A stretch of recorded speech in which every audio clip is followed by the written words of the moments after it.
Good morning and welcome back दोस्तों। स्वागत है आपका एक बार फिर से आपके अपने चैनल जीके सर्च इंजन पर। आज है 13 जनवरी और 13 जनवरी से रिलेटेड राजस्थान करंट अफेयर्स के जितने भी इंपॉर्टेंट क्वेश्चन हैं सभी हम इस वीडियो में डिस्कस करने वाले हैं। तो पूरा वीडियो बहुत ध्यान से देखें और वीडियो के एंड में मैं आपसे क्वेश्चन पूछूंगा जिसका आंसर आपको कमेंट बॉक्स में देना है। कल के वीडियो में मैंने आपसे क्वेश्चन पूछा था जो था हाल ही में राजस्थान में कितने जिले फ्लोराइड मुक्त घोषित हुए हैं, तो इसका सही आंसर आपको कमेंट बॉक्स में देना था। तो राजस्थान के 4 जिलों को फ्लोराइड मुक्त घोषित किया गया है। सी ऑप्शन इसका बिल्कुल सही था। जिन दोस्तों ने सी ऑप्शन कमेंट बॉक्स में सही जवाब दिया उनको हार्दिक शुभकामनाएं। राजस्थान के 4 जिले भरतपुर, उदयपुर, डूंगरपुर और कोटा को फ्लोराइड मुक्त घोषित किया गया है।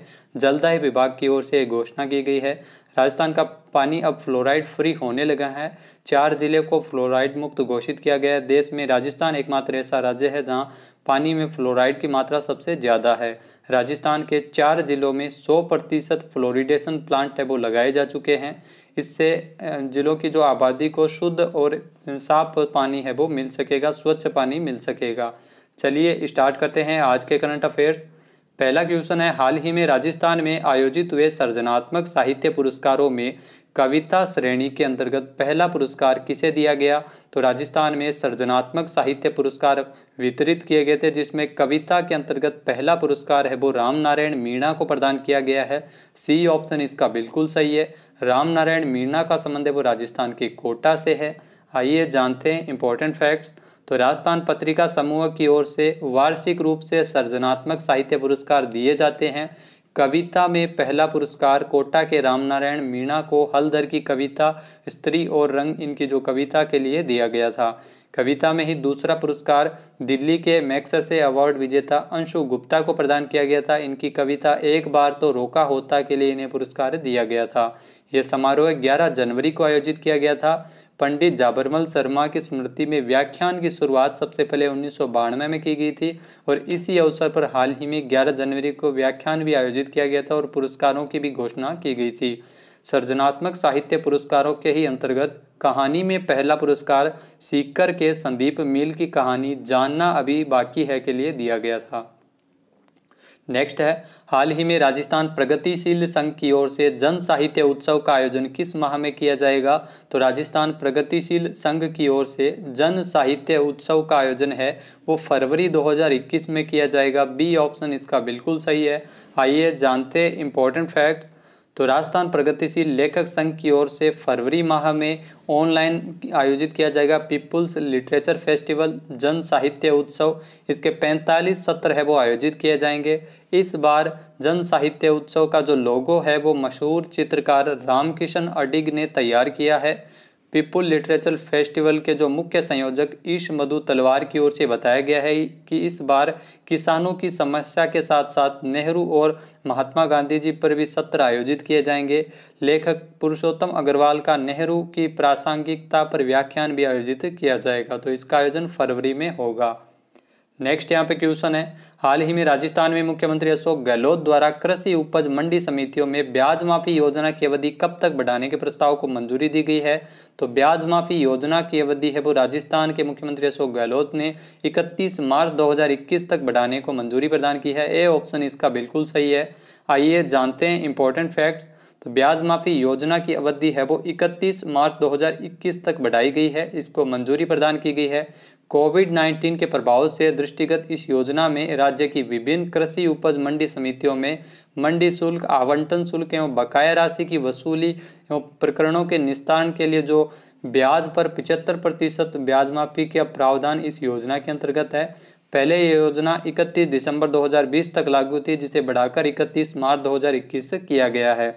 मंडी समितियों के वैध अनुज्ञापत्रधारी व्यापारियों के साथ साथ गैर अनुज्ञापत्रधारी तथा फुटकर दुकान, भूखंड आवंटी, कृषक भूखंड आवंटी एवं मंडी प्रांगण में अन्य आवंटी भी इस योजना का लाभ ले सकेंगे।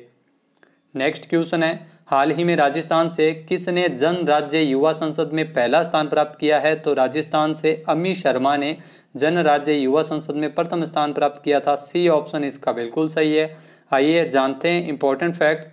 तो जन राज्य युवा संसद में पहला स्थान प्राप्त करने वाली जयपुर की अमी शर्मा ने 11 जनवरी को संसद भवन के सेंट्रल हॉल में आयोजित हुई राष्ट्रीय युवा संसद में भाषण देने का इनको अवसर मिला था। उदयपुर में बीटेक कर रही है अमी शर्मा। इन्होंने लोकल पर वोकल विषय पर अपना भाषण है वो दिया था। देश के प्रत्येक राज्य के विजेताओं के बीच ये भाषण इनके द्वारा दिया गया था। इस कार्यक्रम की जो अध्यक्षता है वो लोकसभा अध्यक्ष ओम बिरला के अध्यक्षता में इस कार्यक्रम का आयोजन है वो किया गया था। केंद्रीय युवा कार्यक्रम एवं खेल मंत्री किरण रिजिजू ने राष्ट्रीय युवा संसद की उपयोगिता के बारे में बताते हुए कई व्याख्यान भी आयोजित किए गए थे। राजस्थान से हनुमानगढ़ के हिमांशु और बाड़मेर की जयश्री छंगाणी को श्रोता के रूप में संसद भवन के सेंट्रल हॉल कार्यक्रम में सम्मिलित होने का मौका मिला था। इन दोनों ने जो नेहरू युवा केंद्र राजस्थान की ओर से आयोजित राज्य युवा संसद में ये दोनों दूसरे और तीसरे स्थान पर रहे थे। नेक्स्ट है, हाल ही में जारी आंकड़ों के अनुसार सड़क दुर्घटनाओं में जान गंवाने वालों में राष्ट्रीय स्तर पर जयपुर कौन से स्थान पर है? तो राष्ट्रीय स्तर पर सबसे ज्यादा सड़क दुर्घटना होने में राजस्थान जयपुर का दूसरा स्थान है। ए ऑप्शन इसका बिल्कुल सही है। आइए जानते हैं इंपॉर्टेंट फैक्ट्स। तो राष्ट्रीय स्तर पर दूसरे नंबर पर है हादसों के मामले में जयपुर में कोरोना से अब तक 505 से ज़्यादा मौत हुई है, लेकिन सड़क दुर्घटनाओं में जयपुर पुलिस कमिश्नरेट क्षेत्र में ही 606 मौतें हो चुकी है। तो ये काफ़ी चिंताजनक है। सड़क दुर्घटनाओं में जान गंवाने वालों में राष्ट्रीय स्तर पर जयपुर का दूसरा स्थान है। सड़क एवं परिवहन मंत्रालय की ओर से ये रिपोर्ट हाल ही में जारी की गई है। इसके अलावा साथ ही साथ साल 2019 में वैश्विक स्तर पर सड़कों पर होने वाले कुल 13.5 लाख मौतों में 11% मौतें हैं वो एकमात्र भारत में ही हुई है। सड़क दुर्घटनाओं में हुई मौतों में भारत है वो पहले स्थान पर है। भारत में साल 2019 में सड़क दुर्घटना के अंतर्गत 1,51,113 लोगों ने जान गंवाई है, जो काफ़ी चिंताजनक है। वहीं चीन है वो दूसरे स्थान पर है। नेक्स्ट यहाँ पे क्वेश्चन है, राजस्थान के मुख्यमंत्री अशोक गहलोत द्वारा सिलिकोसिस पीड़ितों की संतानों को किस योजना के अंतर्गत लाभ दिए जाने को मंजूरी दी गई है? तो मुख्यमंत्री अशोक गहलोत द्वारा सिलिकोसिस पीड़ितों की संतानों को पालनहार योजना के अंतर्गत लाभ मिलेगा। बी ऑप्शन इसका बिल्कुल सही है। आइए जानते हैं इंपॉर्टेंट फैक्ट्स। तो मुख्यमंत्री अशोक गहलोत द्वारा सिलिकोसिस पीड़ितों की संतानों को पालनहार योजना के अंतर्गत लाभ दिया जाएगा। वित्त विभाग की ओर से जनवरी 2020 में सिलिकोसिस रोग से पीड़ित लोगों को जो संतानों को ये लाभ है वो मिलेगा। इसकी मंजूरी सीएम अशोक गहलोत द्वारा मिली है। पालनहार योजना राजस्थान राज्य के अनाथ बच्चों के लिए चलाई गई एक योजना है, जिसे अनाथ बच्चों की शिक्षा उनके पालन पोषण के लिए पालनहार योजना को शुरू किया गया था। 6 साल तक की आयु के बच्चों के लिए हर माह 500 रुपये तथा 6 से 18 वर्ष तक की आयु के बच्चों के लिए 1000 रुपये अनुदान है वो इस योजना के अंतर्गत मिलता है। नेक्स्ट यहाँ पे क्वेश्चन है, राजस्थान के किस व्यक्ति को राष्ट्रपति रामनाथ कोविंद द्वारा राष्ट्रीय ललित कला सम्मान से नवाजा गया है? तो राजस्थान के हरिराम कुंभावत को राष्ट्रीय ललित कला सम्मान से सम्मानित किया गया है। सी ऑप्शन इसका बिल्कुल सही है। आइए जानते हैं इंपॉर्टेंट फैक्ट्स। तो राष्ट्रपति रामनाथ कोविंद द्वारा राष्ट्रीय ललित कला सम्मान से हरिराम कुंभावत को सम्मानित किया गया है। जयपुर के आर्टिस्ट है Hariram Kumbhawat. Black stone art के लिए जाने जाते हैं।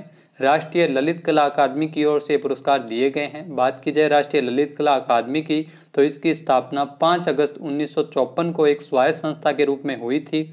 इस साल 61वां जो राष्ट्रीय ललित कला अकादमी पुरस्कार है वो साल 2020 में वितरित किए गए थे। 15 विजेताओं को ये पुरस्कार दिए गए थे। राष्ट्रीय ललित कला अकादमी को 1957 में सोसाइटी पंजीकरण अधिनियम 1860 के तहत संवैधानिक दर्जा दिया गया था। नेक्स्ट क्वेश्चन है, हाल ही में CII राजस्थान का नया अध्यक्ष किसे बनाया गया है? तो CII राजस्थान का नया अध्यक्ष बनाया गया विशाल वैद्य को। ए ऑप्शन इसका बिल्कुल सही है। आइए जानते हैं इंपॉर्टेंट फैक्ट्स। तो CII राजस्थान का अध्यक्ष बनाया गया विशाल वैद्य को। वित्त वर्ष 2020-21 के लिए उपाध्यक्ष के रूप में संजय बाबू को नियुक्त किया गया था। CII यानी confederation of Indian industry Bharat की एक गैर सरकारी एवं गैर लाभ उद्योग नेतृत्व एवं उद्योग प्रबंधित संगठन है, जिसका मुख्यालय है वो नई दिल्ली में स्थित है। CII की स्थापना है वो 1895 में की गई थी। इसके जो राष्ट्रीय अध्यक्ष है वो है उदय कोटक और राजस्थान के अध्यक्ष के रूप में विशाल वैद्य को नियुक्त किया गया है। नेक्स्ट क्वेश्चन है, bureau of police research and development की रिपोर्ट के अनुसार वर्तमान में देश भर में पुलिस बल में कितने प्रतिशत महिलाएं हैं? तो ये इंपॉर्टेंट है। Bureau of police research and development की ये रिपोर्ट है, जिसके अनुसार देश भर में कुल पुलिस बल में 10.3% हिस्सेदारी महिलाओं की है। सी ऑप्शन इसका बिल्कुल सही है। आइए जानते हैं इंपॉर्टेंट फैक्ट्स। तो आपको बता दें कि bureau of police research and development की रिपोर्ट है जिसके अनुसार पुलिस फोर्स में कुल तादाद 20,91,488 है, जिसमें 2,15,504 महिलाएं हैं, यानी कुल पुलिस बल का 10.3% हिस्सेदारी है वो महिलाओं की है। सबसे ज़्यादा हिस्सेदारी बिहार पुलिस में है जहां महिलाओं की सबसे ज़्यादा 25.3% हिस्सेदारी है। बिहार के बाद हिमाचल प्रदेश और उसके बाद चंडीगढ़ और तमिलनाडु का नंबर आता है। नेक्स्ट यहाँ पे क्वेश्चन है, हाल ही में राष्ट्रीय युवा दिवस कब मनाया गया है? तो हाल ही में राष्ट्रीय युवा दिवस मनाया गया है 12 जनवरी को। सी ऑप्शन इसका बिल्कुल सही हो जाएगा। आइए जानते हैं इंपॉर्टेंट फैक्ट्स।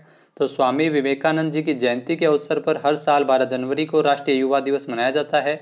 विवेकानंद जी के आदर्शों और विचारों को सम्मान देने के लिए भारत सरकार की ओर से घोषणा की गई थी। 12 जनवरी 1863 को जन्म हुआ था स्वामी विवेकानंद जी का कोलकाता में। भारत सरकार की ओर से 1984 में इस दिवस को मनाने की घोषणा की गई थी और 1985 में इसे पहली बार मनाया गया था। तो ये भी पूछा जा सकता है, पहली बार राष्ट्रीय युवा दिवस 1985 में मनाया गया था।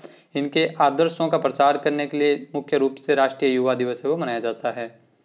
बात कर लेते हैं आज के हमारे क्विज की। तो आज का हमारा क्विज है, हाल ही में राजस्थान के कितने शहरों में 15 साल पुराने डीजल कमर्शियल वाहनों को 31 मार्च तक संचालित करने की छूट दी गई है?